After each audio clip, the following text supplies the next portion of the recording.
right, I think we'll go ahead and get started on our next Ivan workshop on NMR software, Jason NMR processing software from JEOL. And at this point, I will turn it over to David Rice. Hello, everyone, and welcome to our next workshop, and actually our May workshop, coming a week late.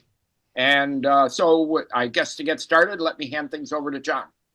Thank you, Dave, and good morning, everyone. Good afternoon, good evening, wherever you may be. And anyways, both MR Resources and qNinstruments, very happy to continue sponsorship of the Ivan Group. So with that, I'll turn things over to Iain and Vadim from JEOL, and they're going to talk about the Jason software. Right, thank you, everybody. Thank you very much for the opportunity to present some introduction to Jason.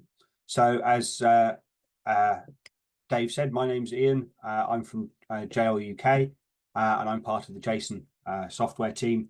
And what I wanted to do today is basically give you a bit of an overview of what the Jason software is, what it can do, talk through a few of its interesting features, and hopefully give you a live demonstration of the software.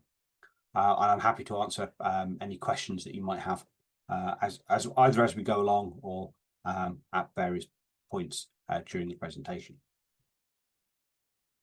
Okay, so I'm going to start just with a bit of an outline of the talk. Like all good NMR software or NMR related things, Jason is actually an acronym. It's the JEOL Analytical Software Network. Like all things, we have to have an acronym to go alongside it. So what I'm going to do is talk you through some of the key features of our software, show you some of the common workflows that you might want to do if you're looking at small molecules, you're looking at analyzing data to work out, is that compound really what I wanted? And some more interesting things like maybe some diffusion measurements, kinetics, relaxation measurements, that sort of thing. I'll talk a little bit about some of the automation tools that we have in Jason and some of the unique ways that we've approached doing automation in Jason, and how you can use those tools to get the things out that you might want. And then a little bit about some of the advanced tools that we have within Jason and the plugin architecture that we use. Okay, so just to get started, just to give you a sort of a whet your appetite as to what features and things are available in Jason. This just gives you a bit of an overview of all of the sort of the tools that you would find. And lots of these tools are the sorts of things you would expect to find in any software that you're going to be using to analyze your NMR data. We have all the things you would expect, like peak picking, integration, multiplet analysis, that sort of thing. But then we combine that with the other tools that you often have open at the same time when you're trying to analyze your NMR data. So things like your molecule drawing. So we incorporate that within Jason, so you can draw your structures and keep them in the same document. We have chemical shift prediction built into Jason, and I'll talk a little bit about that a little bit later on.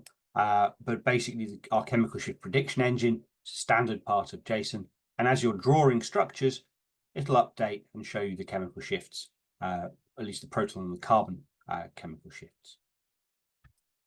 We have the tools that you want for doing more detailed analysis, things like your being able to plot data from your NMR experiments. If you've done sort of relaxation measurements, for example, being able to plot those integrals and then fit them to your favorite equation and that sort of thing. And then we have our plugins that allow more detailed, more sophisticated analyses, things like our quantitative NMR package and some support for the sorts of experiments and the data that go alongside NMR crystallography for solid state NMR spectroscopists. So one of the key features about Jason is that although we are software developed by JEOL, we are vendor independent, or vendor agnostic rather. So what I mean by that is that we aim to be able to read data that comes from any NMR instrument that you might have in your laboratory. And once your data is within JSON, then we treat that data in exactly the same way. We interpret that data once when you load the data into JSON, and then once the data is there, you have access to all the same tools regardless of the source of that data. So whether you're a lab that's got high field instruments from any of the major vendors, or whether you've got a mixture of high field instruments, benchtop, etc., it's one place that you can put all of your data. So hopefully you can see here, I've got 5 spectra that I've loaded from 5 different vendors, and you can see that the data looks the same once it's in JSON. This slide also gives you an introduction to our open canvas. So the idea here is that you can see all of the data that you have loaded into JSON. It allows you to sort of step back from your data. If you've got lots of spectra, you're doing a reaction study, or you're doing a structural analysis or something like that, and you have lots of data, you can put all of the data into JSON and take a step back and have a look at what that data is, and then move relatively easily between different spectra. And hopefully I'll show you that in action a little bit later on. I don't know how well it comes across, but one thing you might notice is that there's a watermark across the center of each spectrum in light gray. This comes from our experiment recognition system that we have within JSON. So when data is loaded in, we will look at what nuclei are involved in that particular experiment, and if we can identify the type of experiment that it is, we'll label that so you can have a good idea of what data you have loaded into your canvas.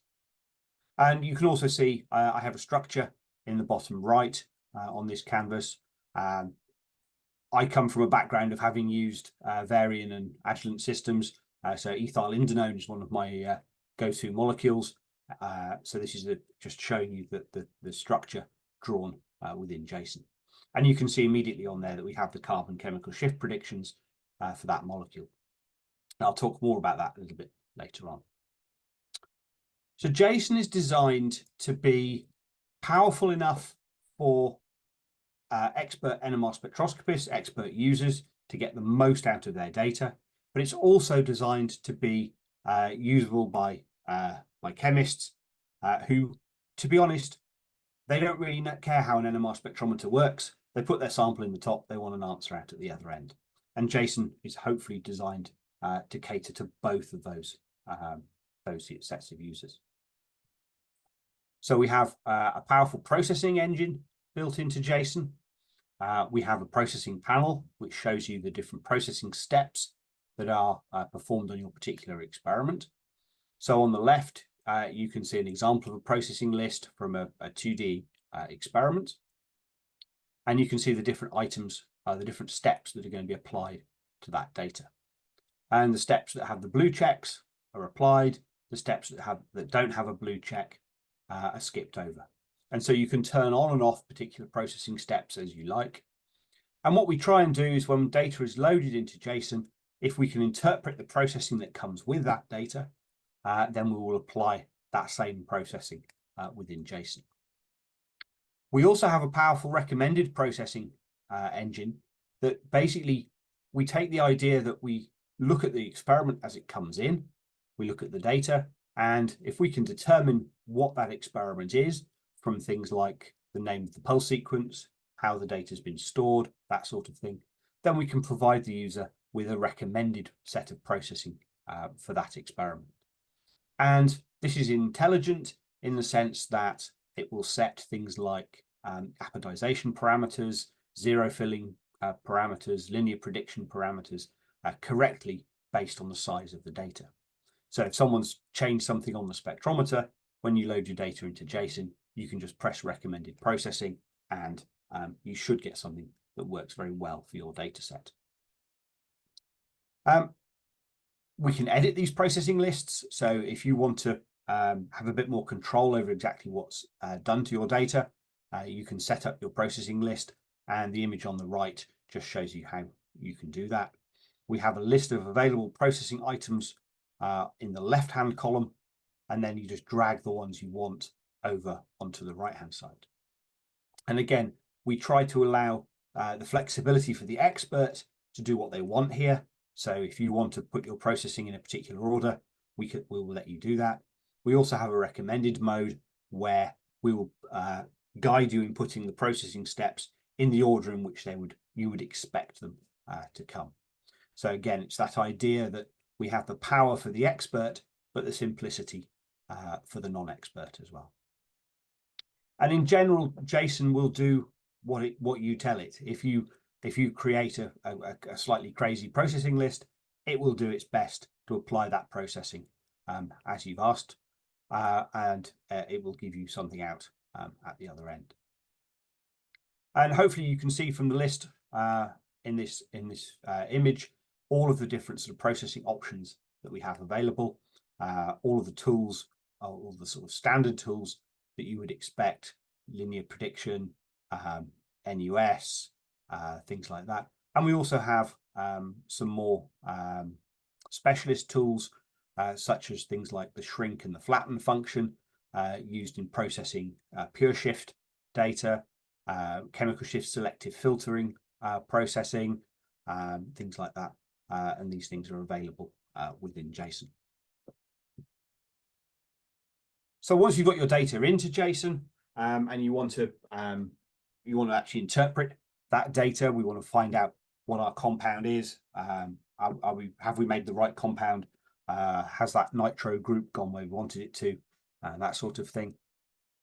The data is presented to you in the way we would expect. And we have a series of different analysis tools available.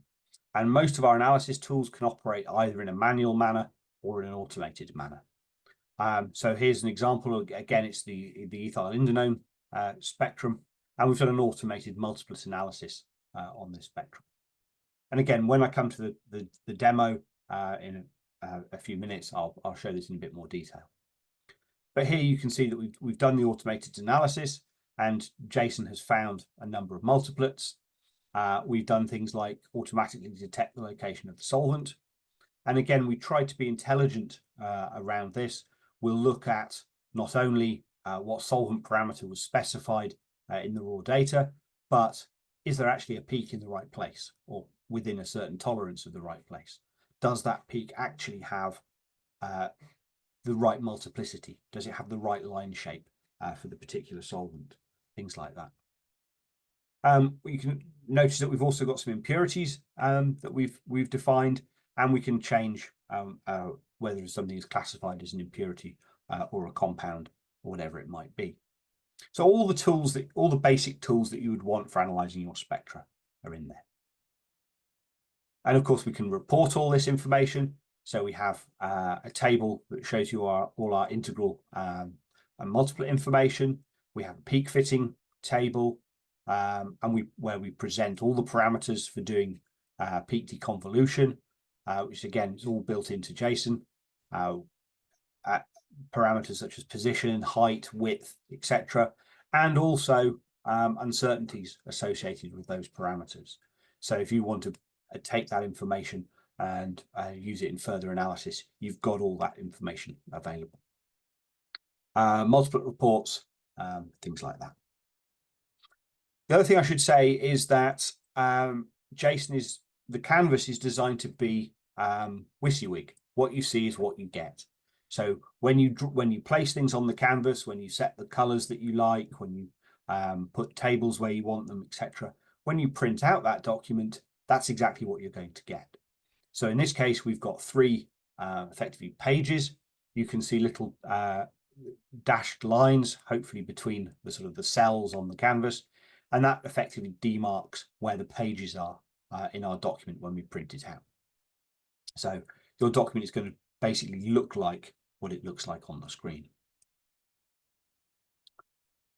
So I mentioned about chemical shift prediction.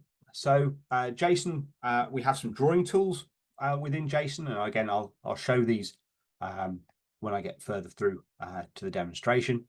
But we can also read and write mol files, SDF files, things like that come out of other packages, such as things like ChemDraw.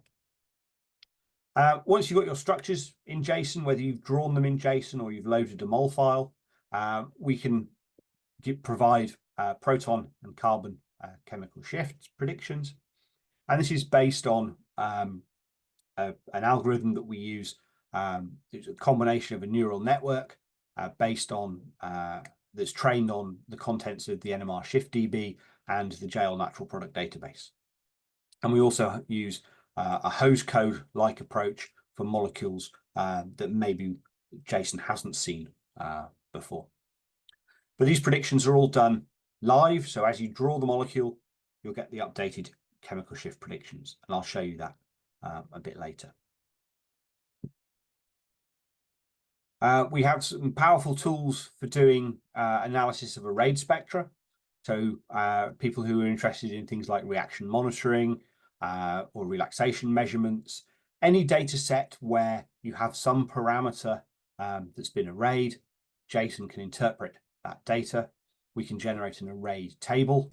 So on the right-hand side of this figure here, we have a table which contains integrals that are linked by the parameter that's been arrayed. This is an inversion recovery experiment. So in this case, it's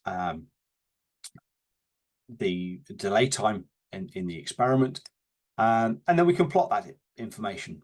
So you can see we have the chart below. So we can plot that information. We can do the sort of the fitting that you would want to see. And this is our fitting tool. It's a very powerful and very intuitive fitting tool. And again, I'll show you a little bit about this in a moment. But basically, what you have here is the ability to fit any function of a single variable to your data. You can define a number of different parameters, which are fitting parameters, and then you can allow those to fit your data. And we can plot that information as well. Diffusion NMR and pulse field gradient NMR experiments are incredibly popular these days. We have a number of people within the JSON team who have a strong background in this area. And so we have DOSI processing built into JSON. Here's just some examples. On the top left, you can see the arrayed experiment where we've acquired different spectra varying the strength of the applied field gradients. On the right, you've got the 2D DOSI plot, and then below on the right, you can see the chart which shows the quality of the fit for some of those integrals in the data set. And again, all of these tools are built in, and it's all hooked up to our experiment recognition system. So where we can, we will try and pull all the parameters out of the experiment and take all the information that we can to make life as easy for the user as possible. Okay, so what are some common workflows that we would want to do within JSON? Well, the first thing really is we just want to get data into JSON and see what tools we've got, how can we use it. Working with spectra, so how can we do our analyses, how can we do our peak picking, things like that, and then talk about what we can do with structures and assignment. So at this point, I'm going to try a demo of JSON. MR Resources, of course, been around for almost 40 years at this point, and providing, as most people know, very good lineup of repair services, service contracts, NMR system relocation, quench recovery. They've got a very, very well equipped probe shop, work on literally any Brooker and variant probe, including high-res room temp, MAS, and any cold probe / cryo probe systems, including the cryo platforms, the probes themselves. Check them out. They'll be very happy to help you out with any of these sort of things. So this is JSON. This is what JSON looks like when you open the software. On the left-hand side here, we have our file browser. So I have 3 different ways of accessing the file browser. I can look at all the folders that are on my computer, but actually it's a bit of a pain sometimes having to dig through all of these. So what I can do is places that I go frequently, I can mark them as my favorites. And that just gives me a shorter list. So for example, if I've got a network share where I like to store my data, or a particular folder where the spectrometer dumps the data, something like that, I can make that a favorite, and then I can, within there, I can just access that nice and quickly. You can also just drag and drop from the Windows or the Mac Finder or the Windows file browser to get data into JSON. Okay, so to start with, I'm just going to show you how we can load some data, just to show you that JSON is, as I say, completely vendor agnostic. I've got data from a number of different vendors here. So this is some JEOL data. Again, it's my favorite ethyl indinone spectrum. I've got some Agilent data, which I think is the same thing. I've got some Bruker data. And then I've got some data from benchtop instruments. And rather than doing it one by one, I can just drag this group of 4 folders. And again, the data is immediately loaded into JSON. Now, at the bottom right, I've got some tools for zooming in and out of my canvas. And if I step out a little bit, you can see that what I mean by this sort of infinite canvas. I have basically as much space on here as I have memory on my computer. Provided I've got enough memory on the computer, I can put hundreds of spectra into my document if I want to. I can set up how the data gets populated into this canvas. So I tend to go in rows of 3, but you can set it up however you like. And then if you want to go to a particular spectrum, you can just use the magnifying glass at the bottom left, bottom right. That allows you to zoom in to a particular spectrum. And then I can step back, look at all the data sets that I've got loaded, pick another different data set, zoom into that one, do some work on that data set, and then move to another one. So the idea is that you've always got this bird's eye view of all the data that you've got loaded into your particular experiment, into your particular canvas.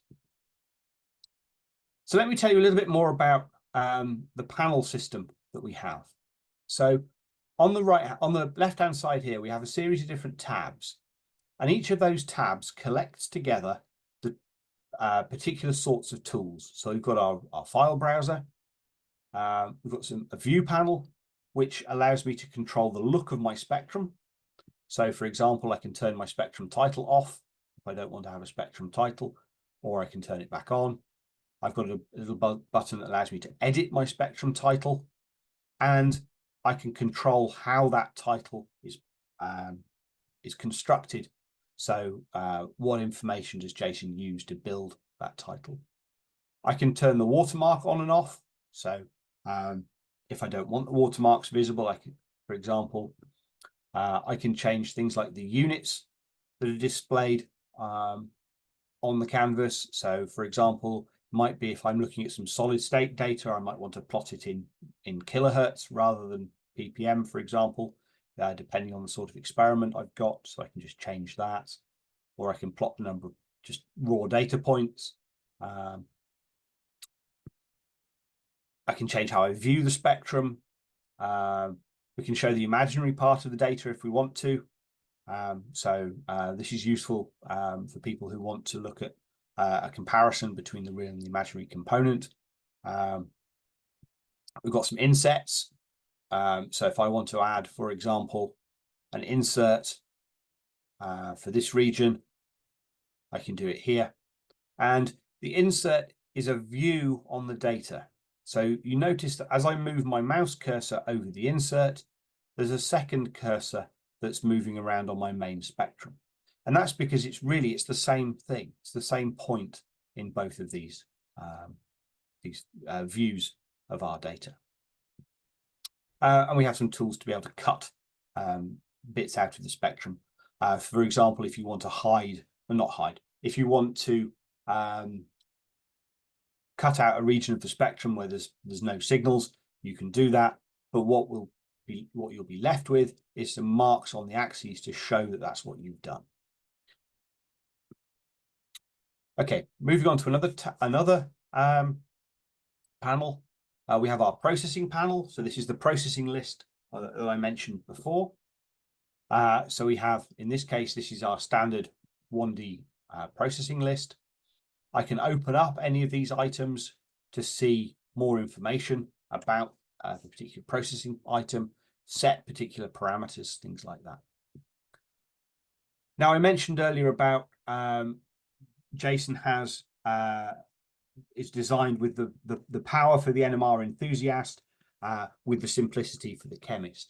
And the apodization tool is one of those areas where this really shows up. So when you open the apodization mode on 1D data, you get a basic mode that basically gives you a slider that basically says, do I want to enhance my resolution or do I want to improve my sensitivity? And as NMR spectroscopists, we know that what this is doing behind the scenes is effectively a Lorentz to Gauss transform. At one end of this slider, we're applying a stronger Lorentzian. At the other end, we're applying a stronger Gaussian. So if I move my slider down to here and then press the apply button, you can see, particularly in the inset, you can see now there's the much stronger resolution enhancement that's been applied. And if I move it down towards the improved sensitivity end, you can see the improved sensitivity, the slightly broader lines that we're getting. So if I'm just a sort of bench chemist who just wants to see if that signal really is a singlet, or is that lump on the side something important, I can just play around with this slider here. However, if I actually want a bit more control and I want to actually know what's going on underneath, I can now switch to expert mode. And in expert mode, I have now access to lots of different parameters. I get a preview window showing me the FID and showing me what the apodization is actually going to do, what the apodization function looks like that's going to be applied to my FID. I have the option to automatically set some of these parameters. So, for example, I can automatically set exponential broadening, and it will be based on the average decay of my signal. I can automatically apply some Gaussian weighting as well, and then I can press apply, and this will give me something that looks fairly reasonable for my particular experiment. So I have all of these tools available in here.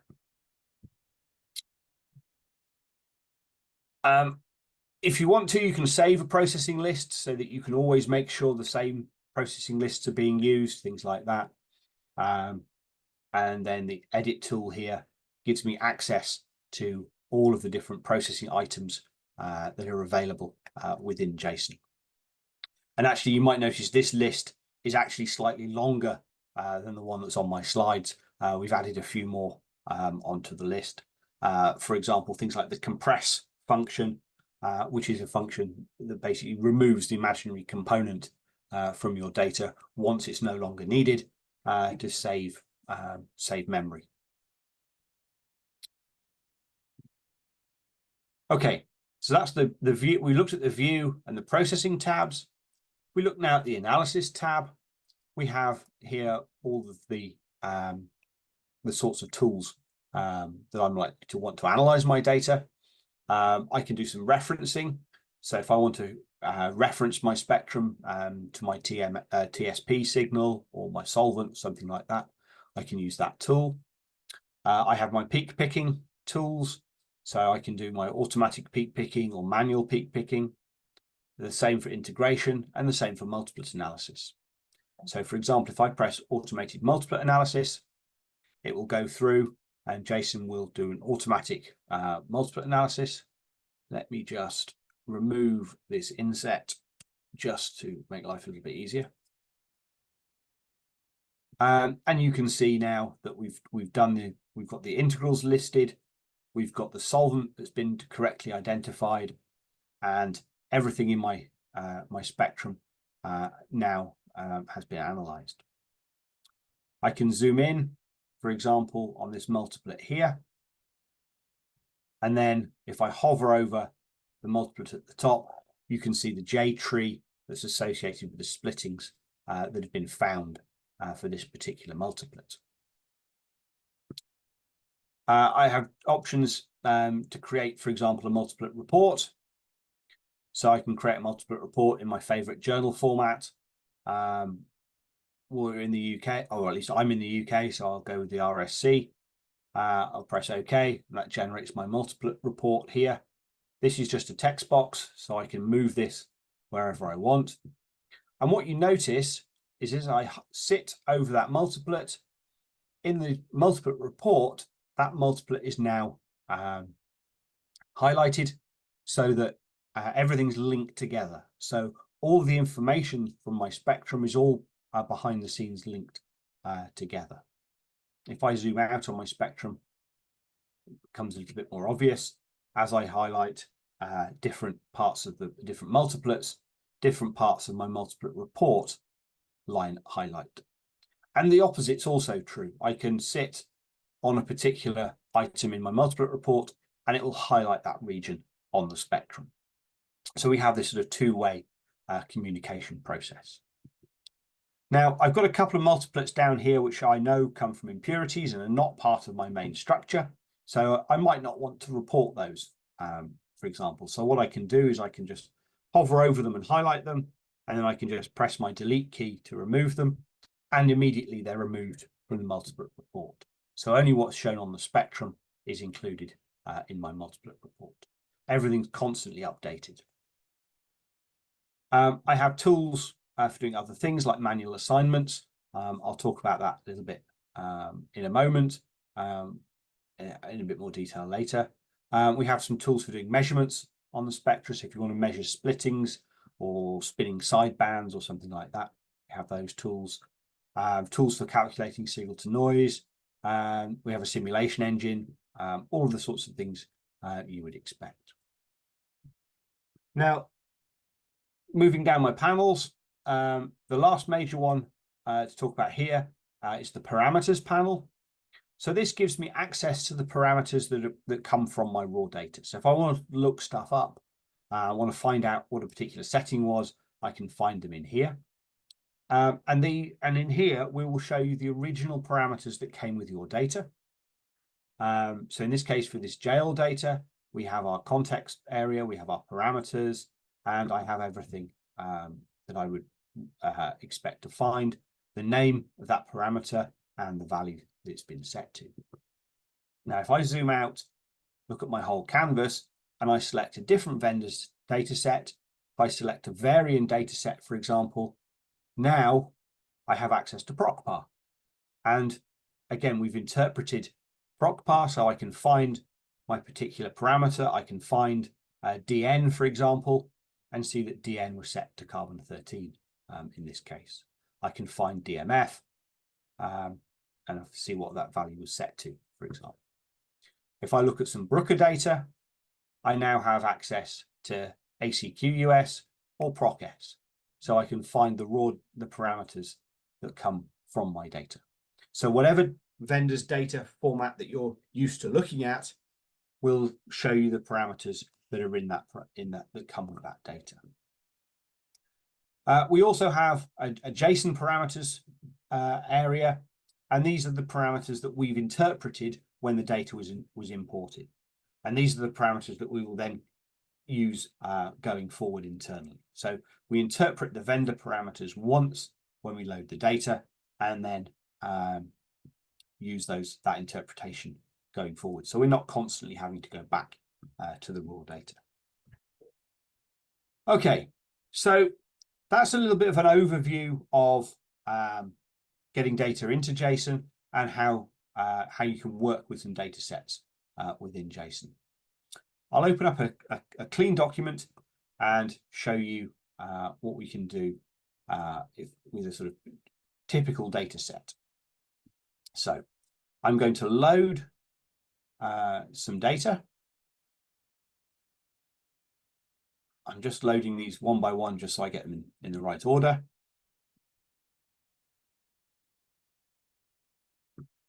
So what I've done here is I've loaded 4 spectra. Again, it's for ethyl indinone.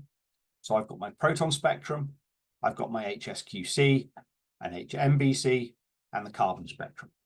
So these are probably the 4 experiments that you might want to do if you were starting off to work out the assignment of a particular molecule. So this is to show you how we can work with multiple spectra within JSON.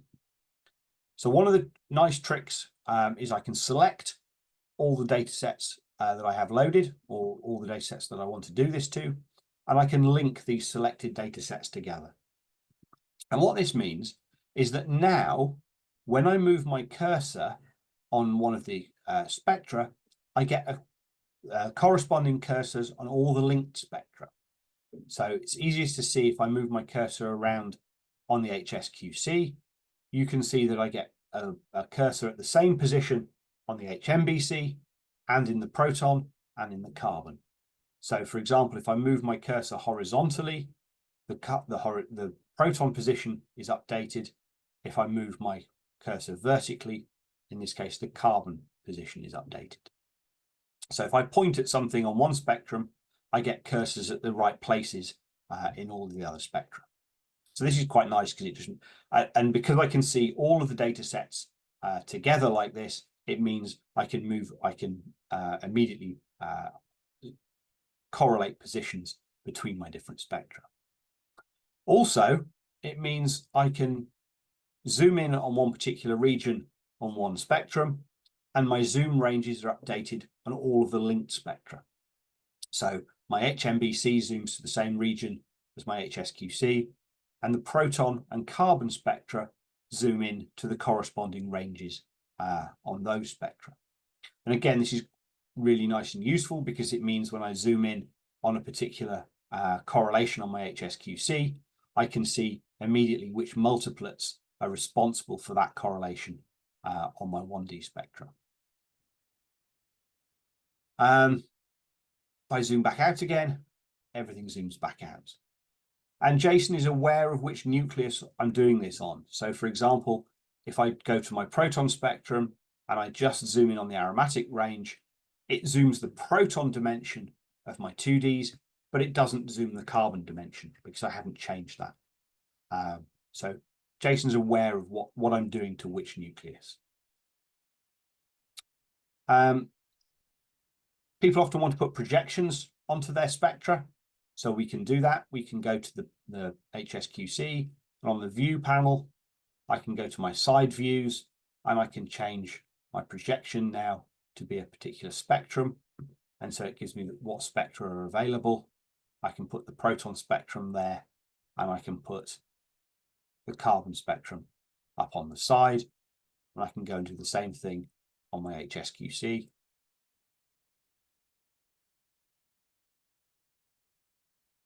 So I've got that information available. So I get the spectra how you would want to see them. Good afternoon. Q1 is dedicated to developing NMR hardware and software to make routine NMR more accessible to a broad range of scientists and engineers. The company aims to establish new and innovative products for demanding applications across sciences. Our products consist of complete systems at 400 megahertz with magnets manufactured by Q1. We also offer complete systems with magnets from MR resources up to 600 megahertz. Our console upgrades in 2 or 3 channels from 300 to 600 megahertz, with the economy console consisting of the Quantum 1 Plus console, preamplifier, workstation, and utilizes the existing magnet probe and shim. This is by far the most economical upgrade in the market. A full upgrade consists of the Quantum 1 Plus console, preamplifier, broadband STM gradient probe, and sample changer for a completely automated system at a price that would surprise you. And our smart tune and match probes for Brooker and variant systems for improved throughput and reliability. Q1 probes are fully integrated into the Topspin and vNMRJ platforms. The Q-Link Ethernet-based interface can be installed on a wide range of consoles to fully automate the operation of older NMR systems and add multi-nuclear capability to your dual or quad nucleus spectrometer. Want to know more about our probes, consoles, and complete systems? Contact us for more information or a remote demonstration. Thank you. I can also load a structure. So we talked a little bit about structures. So if I drag a structure into JSON, here we go. Here's my favorite compound, ethylenedione. And you can see I've got the predicted carbon chemical shifts. Because this is a molecule, I now get a molecule tools panel. So when I click on the molecule, I get the right panel. And on here, I can select between showing my calculated carbon shifts or my proton shifts.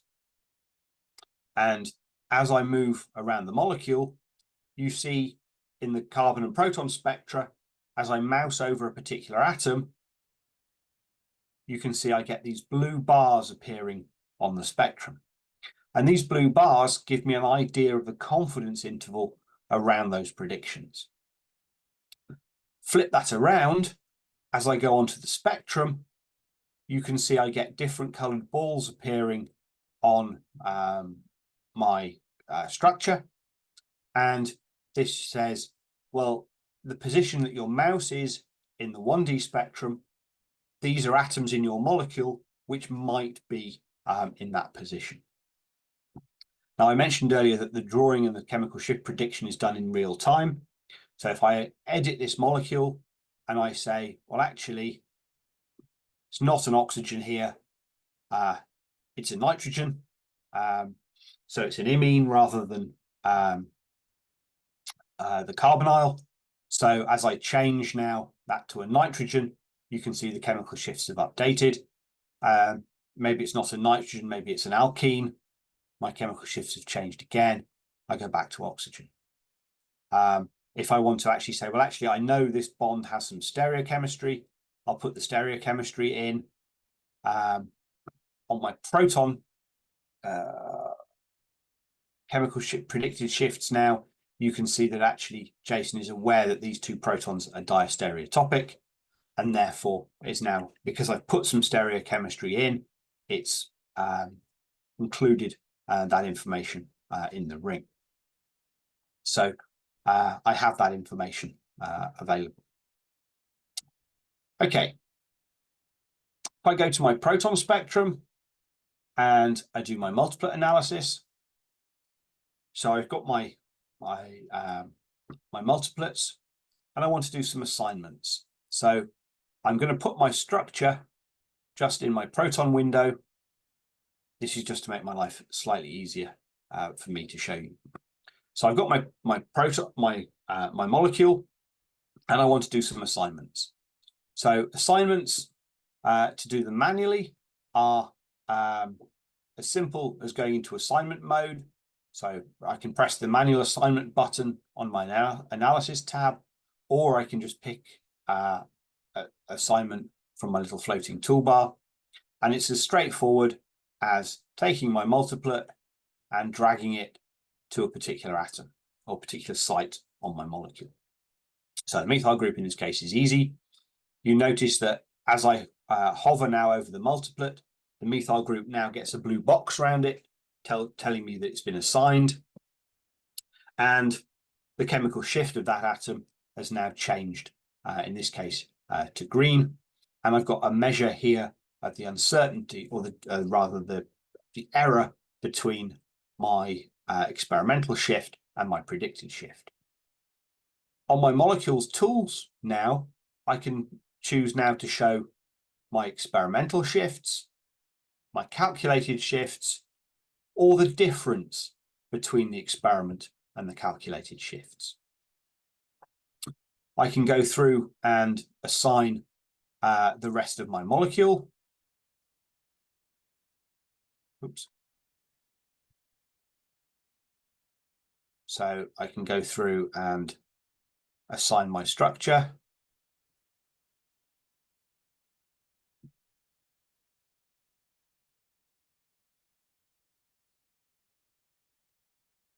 Oops. Come on. This is the perils of doing a live software demo. Doesn't always go to plan. So I can go through and I can assign all of my multiplets.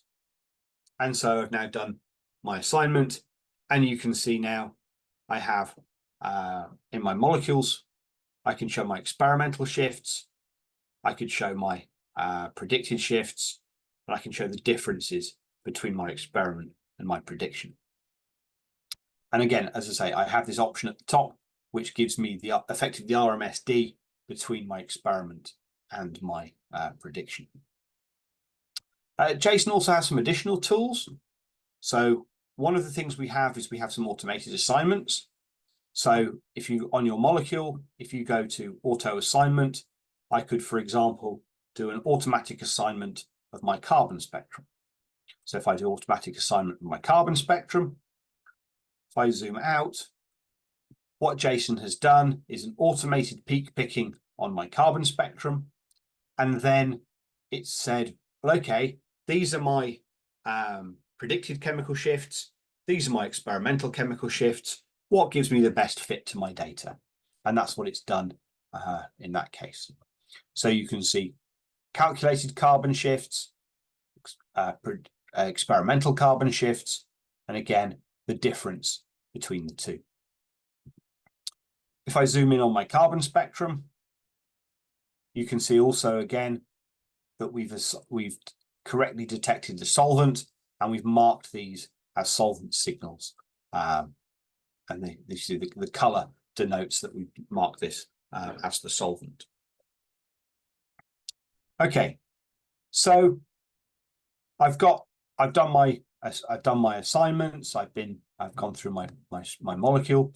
If I want to report something, for example, I can create, in this case, say a peak table. So here I have a peak table, which I can just drag to my next window or next cell. So here is my a peak table of my carbon peaks, and you can see we've got heights, widths, a parameter related to the peak shape, the peak areas, whether they're the peaks have been identified as a compound, a solvent, or a contaminant. So, for example, here you can see that let me show that a bit more clearly. You can see most peaks have been identified as compounds. We've got 3 peaks that have been identified as part of the solvent, and we've got a peak that's been flagged as the contaminant. That's actually one of the it's the C6D6 signal, and where the other signals are the C6D, sorry, the C6D5H. Sorry, no. The CDCl3 and the CHCl3. Sorry, I'm getting my solvent wrong for this sample. Because this is a table, we have a table tools panel now. So we have control over things like our table heading. So here we know that this is a peak table and it comes from ethyl-indinone. We can change the title. We can change the fonts. Our columns, we can change what units are displayed in our spectrum, how many decimal places are displayed. I mentioned earlier about having access to uncertainty parameters from our peak deconvolution. By default, we hide those columns, but we can turn those columns on. So you can get the uncertainty in the peak position, the uncertainty in the height, the uncertainty in the width, things like that.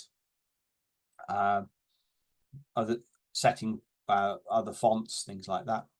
And this table, we can save this table as a CSV file. You can cut and paste this into Excel. You can create additional columns in your table, and you can do basic arithmetic in the table, for example. Say you wanted to do your own calculation between the height and the width. For some reason, you could create your own column in this table and do that. So there's some basic spreadsheeting functionality built into JSON as well.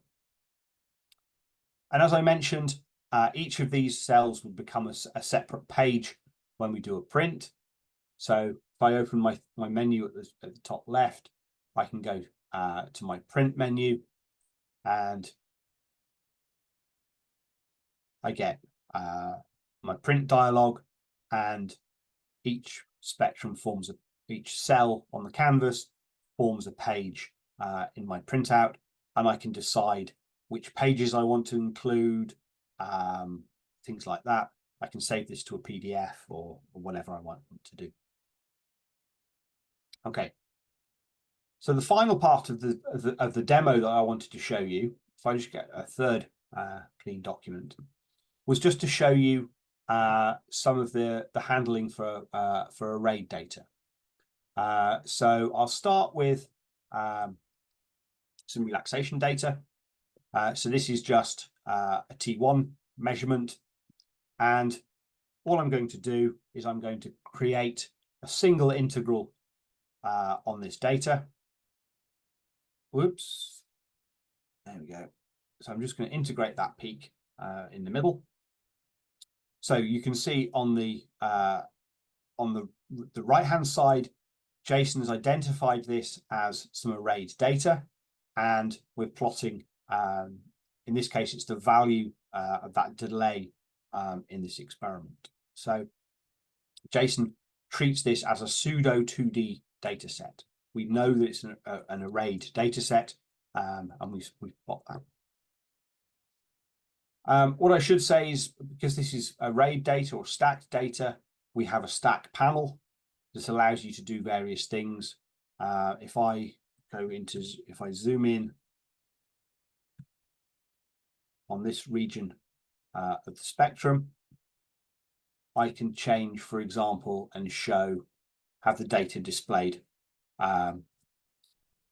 horizontally, so that for those that remember the DSSH command in vNMRJ, we can do something similar here. So there are lots of, if you've got stacked data or you've got arrayed data, there are lots of different ways to present it. Anyway, to show you how we can use the fitting tools, I've got my integral. From here, I'm going to create an arrayed table. So an arrayed table is slightly different from an integral table. An arrayed table is basically, it views the integral, it plots the integrals as a function of the arrayed parameters. So here we've got our arrayed interval, so our tau value, our interpulse delay, and here we've got our integral. Now, from my arrayed table, creating a chart is very simple. I just go right click and say create a chart. I can decide whether I want to do it as a scatter plot, and I can choose which column from that table I want to be my x-axis and which column I want to be my y-axis. And I can just press OK, and Jason will plot the data. And again, I get a chart tools panel, and here I can control the series information. I can change what markers I'm using, colors, things like that. And on the chart, I can add chart titles, I can add axes, things like that. Axes labels, all those sorts of things. If I want to fit my data, it's as simple as right clicking and going to fit data. And then what I get is this tool here. Now, what I have is a preview window showing me my data, the function that I'm going to fit to that data, and the residuals to that fit. So the analysis I'm going to do here is a 2-parameter inversion recovery fit. So you can see in the formula box, it gives me the function that's actually going to be used.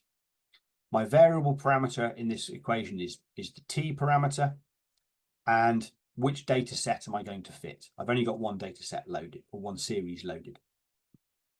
And then I have a box at the bottom that allows me to set some particular values. And I can play around with those values, the initial guesses. And you can see as I vary those initial guesses, you can see that the function the preview varies. So if I'm building a particularly complex expression, I can set some good initial guesses for my fitting. I can also set parameter constraints if I want. So for example, if I have a parameter that I know must be positive or is bounded between 1 and 3 or whatever it might be, I can set that up as well. When I'm happy, I just press run and it goes and does the fit. It gives me my fitted values and the uncertainties in those fitted values. And I can plot those onto my chart. And you can see now I've got the fit to my data. I can put a table onto there as well with those fitted parameters.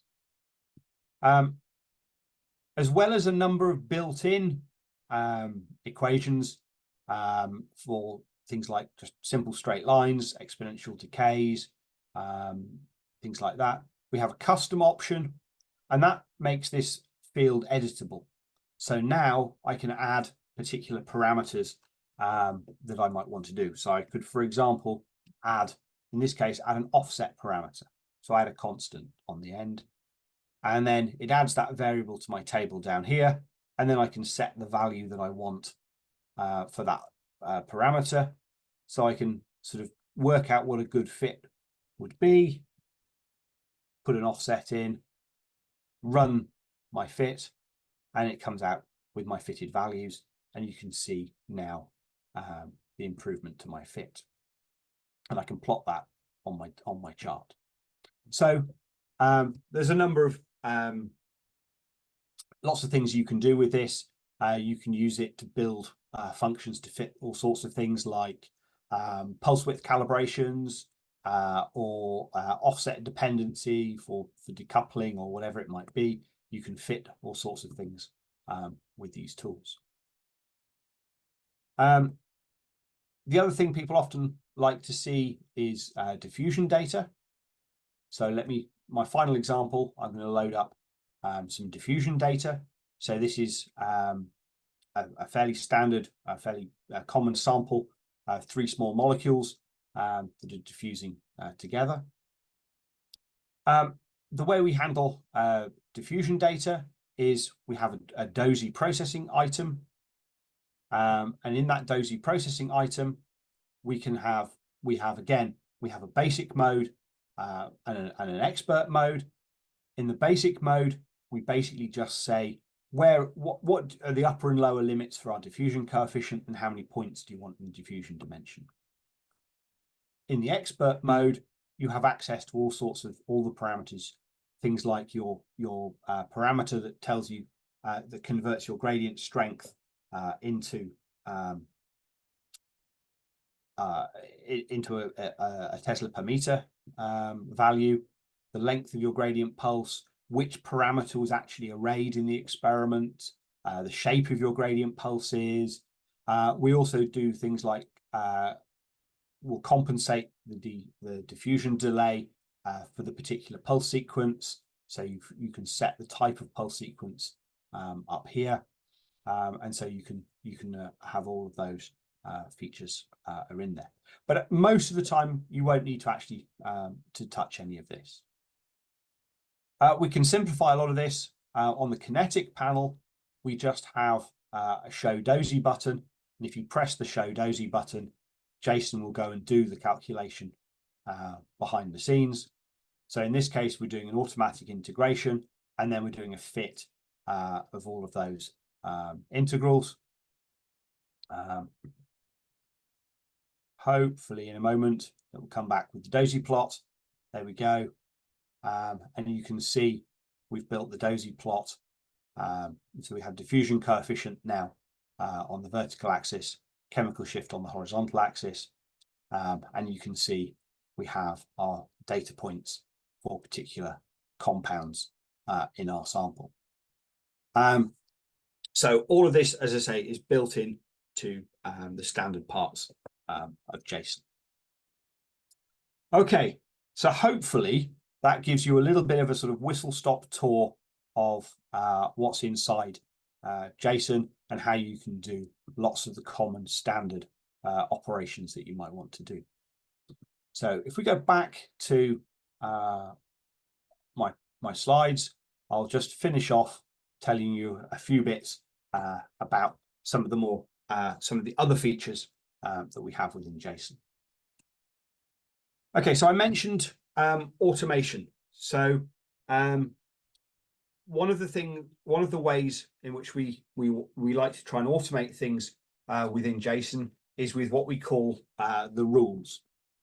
So we're probably all familiar with the idea that we have an email client, and when email comes in, we can set up a rule that sorts that email into particular folders. So for example, mailing lists, I can have all my emails from Ivan come into an Ivan folder in my email client, things like that. The rules in JSON work in exactly the same way. When data comes into JSON, if that data matches a particular rule, then we'll apply whatever that rule is designed to do. And we have these as processing rules, analysis rules, and layout rules. So we can the layout rules work in what a lot of people would consider to be like a template. So for example, we can make our data look like the example we have on the slide here. So every time I put a 1D spectrum into JSON, it gets the spectrum is put in the same place, a table with our parameters, the company logo, things like that are all added. My analysis rule generates my multiplet reports, the multiplets on the spectrum, things like that. The processing rule is particularly useful if you have an unusual experiment that has to be processed in a particular way, for example. You can attach a processing rule so that it says, if it's my new super experiment, process it in this way. If it reads the name of the pulse sequence, it will always process your data in the same way.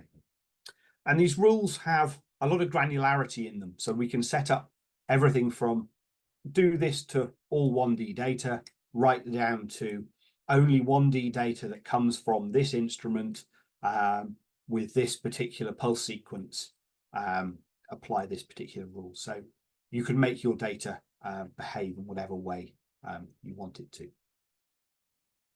Now, talking about your data, and when we talk about automation, we need to talk about what we do with data. One of the things that we've been very keen on right from the start is that your data is yours.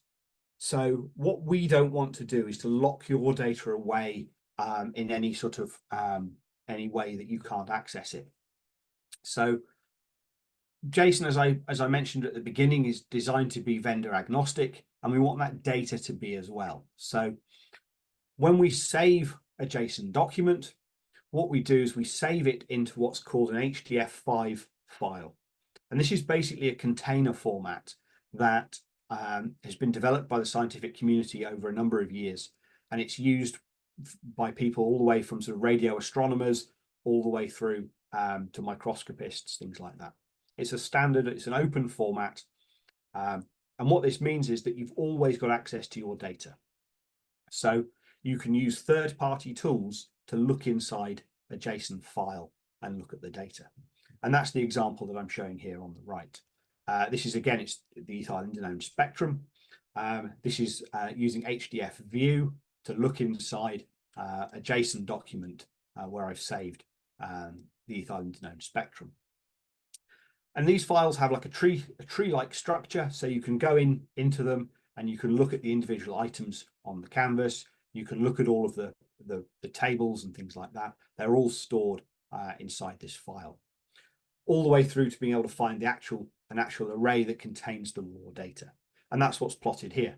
So that graph there is literally just an XY scatter plot of the array that stores the real part of that particular data set.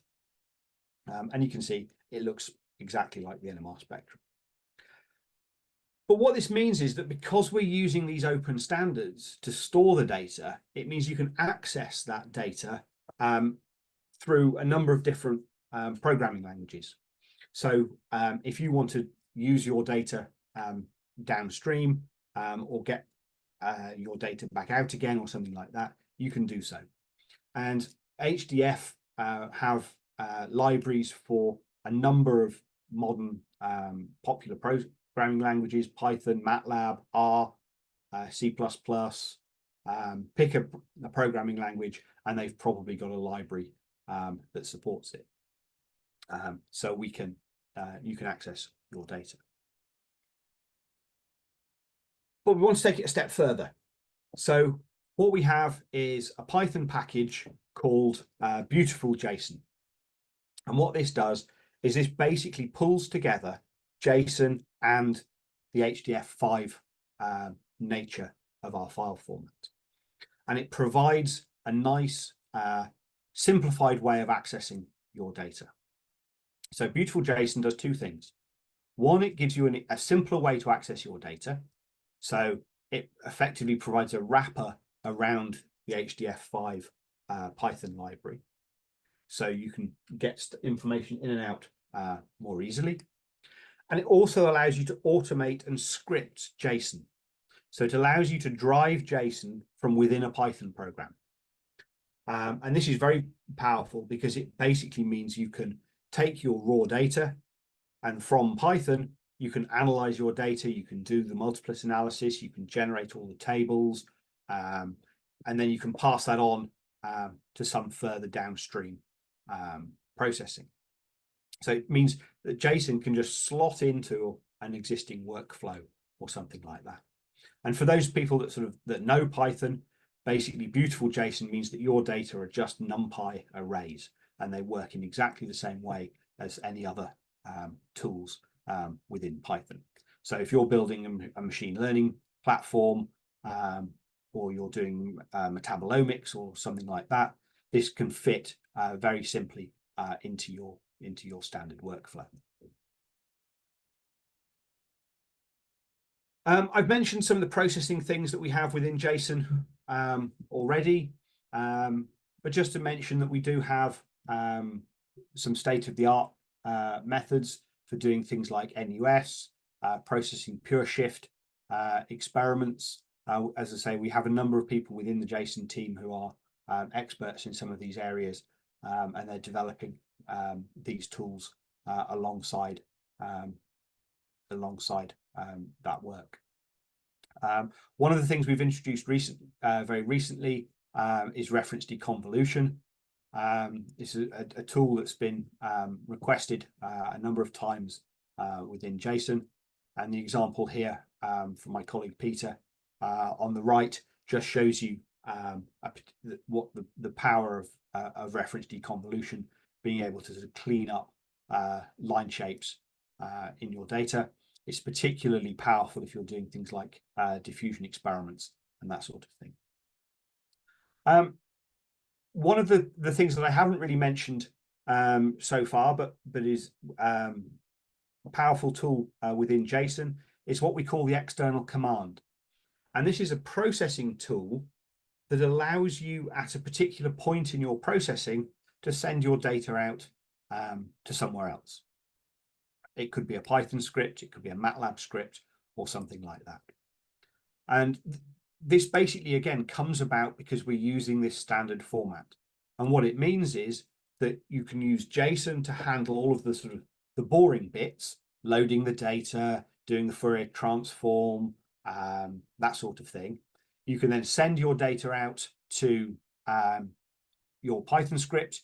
You can do your interesting little bit of science, and then bring that data back into JSON for plotting, things like that. And so this is very, very, very useful for rapidly developing new processing techniques. It allows you to work without having to worry about the loading the data and getting everything organized ahead of time. So that's that's something that's built in to within JSON.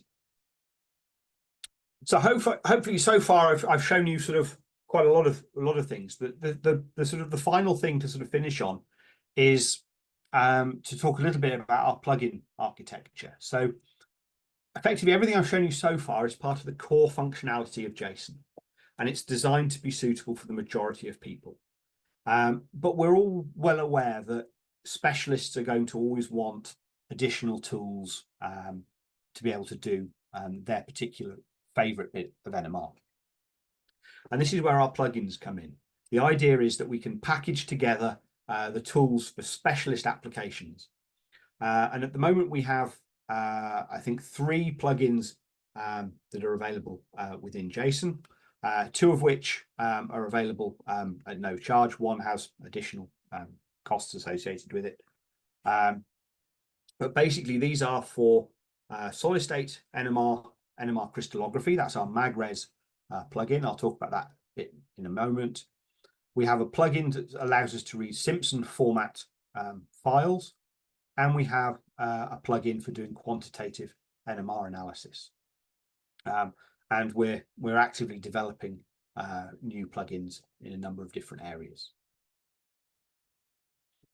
So the MagRes plugin is designed for people who are doing NMR crystallography, solid state NMR chemical shift prediction calculations.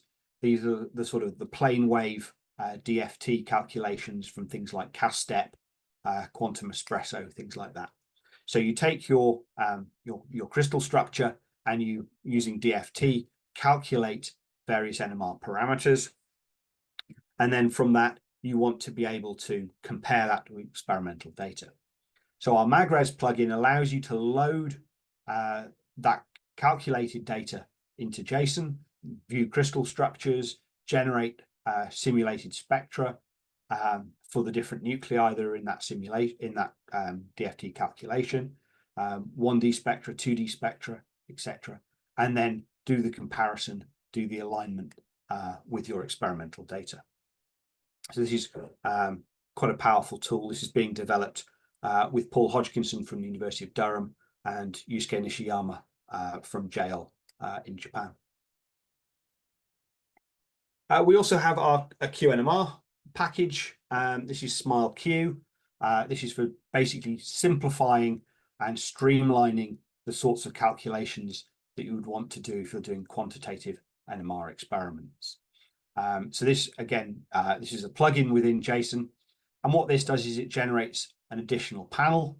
And that additional panel has it's space to include the additional metadata that comes with a qNMR experiment. And then we have various tools within JSON for doing things like internal standard experiments, external standard experiments, various calibrations, various correction factors and reporting and things like that. Okay, the final thing just to mention is that JSON is a subscription-based software package, and the reason behind this model is that it allows us to generate frequent updates to the software. We provide a bug fix release every month, and then we provide a new feature release every 3 months. And by being a subscription software, it means that you always have access to the latest version of the software.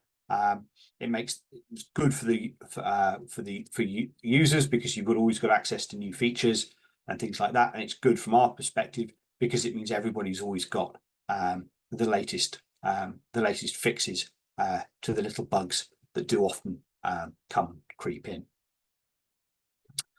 Okay, so hopefully that gives you a bit of an overview, a bit of an idea of the sorts of things that we can do within JSON.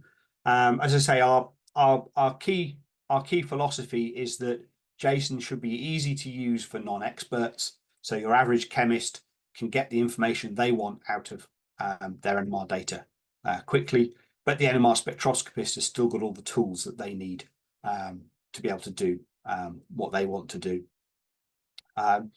And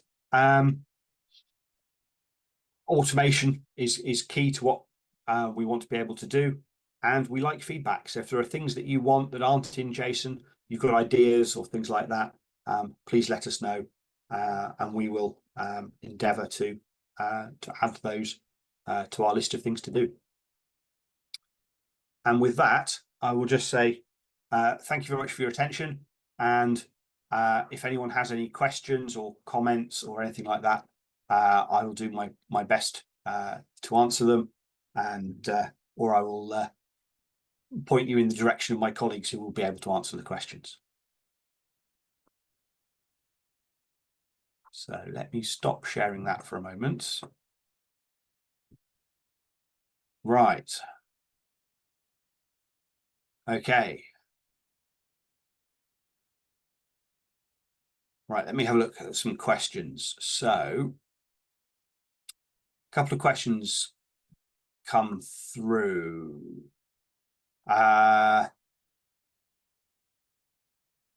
Okay, so John, Ralph, you had a couple of questions. Do you want to? Would you like to ask your question?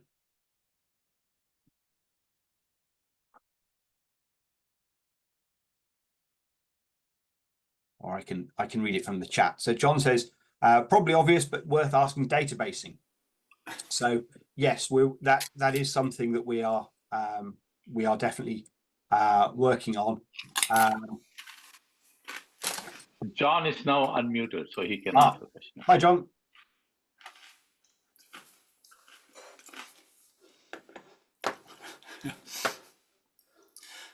That is weird. Sorry. So I didn't need to do this live. This was awesome. Honestly, I just had a couple of things. Yeah, we obviously have a big database that it would be wonderful to be able to distribute. Maybe I'll talk to you offline about that at some point. I was seriously wondering about getting rid of processed data, though. One thing I like about the Brooker system is all the parameters are stored with the data set, and so you can literally throw away all your processed data and still get everything back in a flash just by, the normal 2D or 1D processing. There was a note from Peter that sort of suggested there was a workaround, but can you get rid of all processed data and still have a functional system?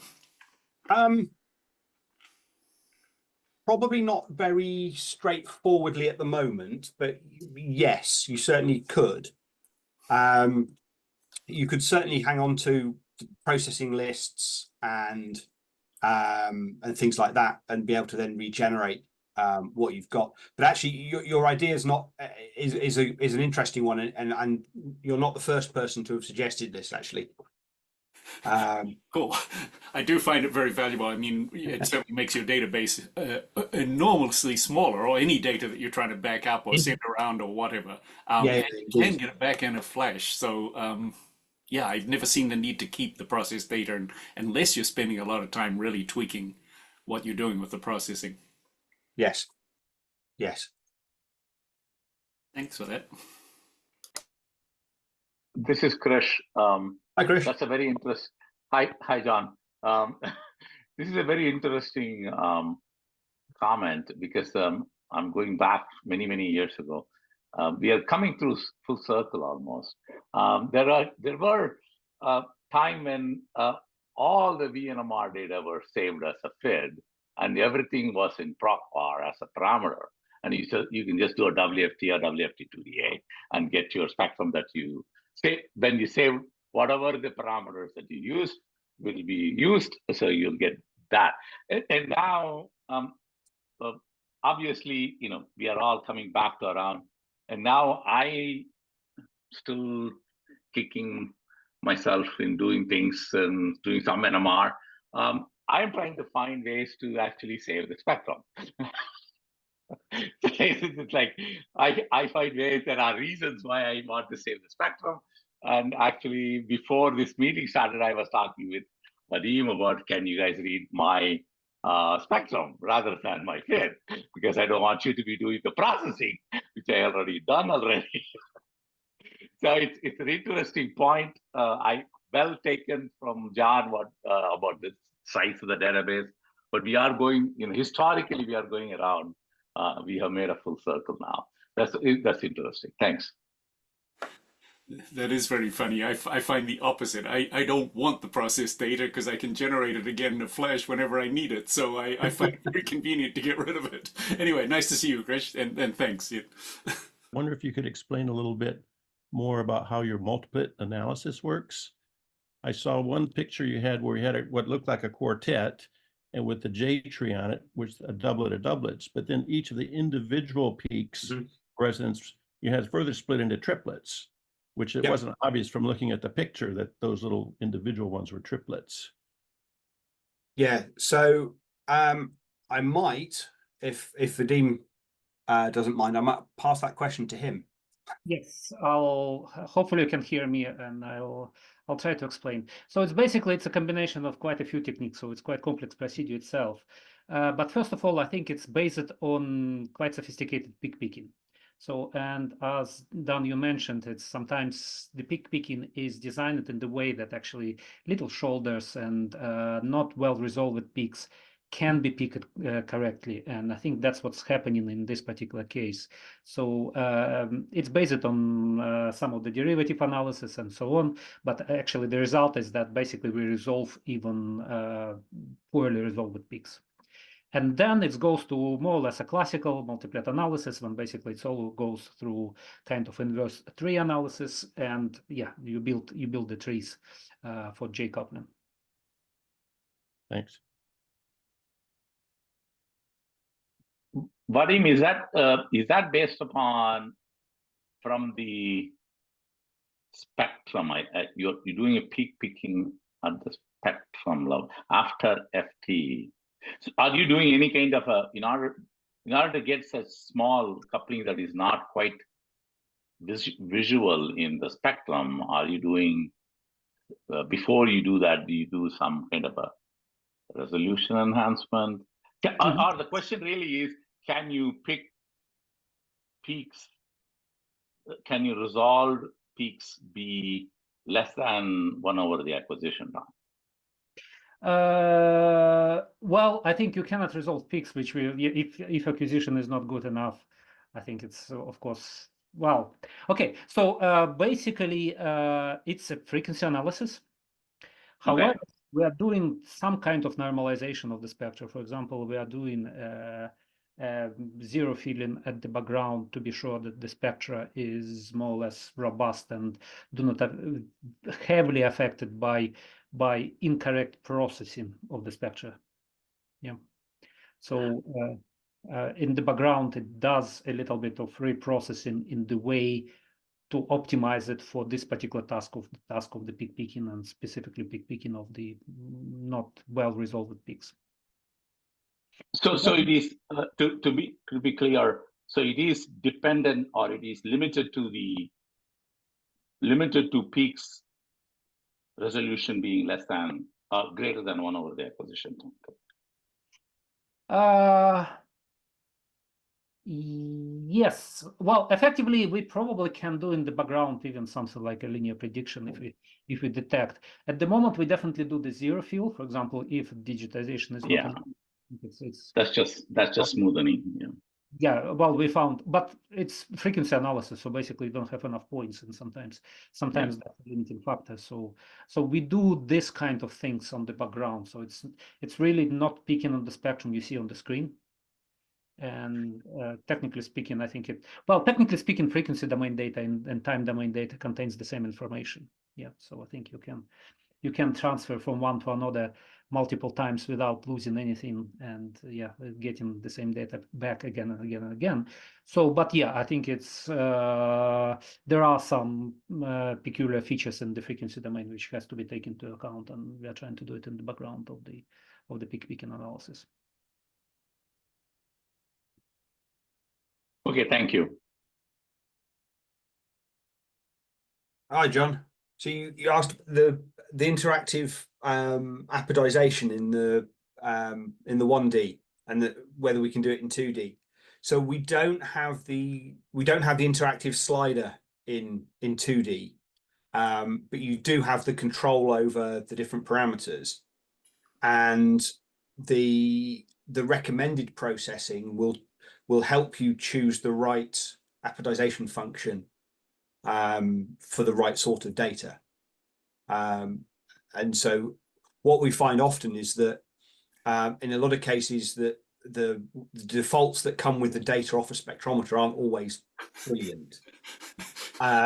So we've worked quite hard to make the recommended processing give you the right apodization function for the right type of 2D acquisition and the right kind of 2D data.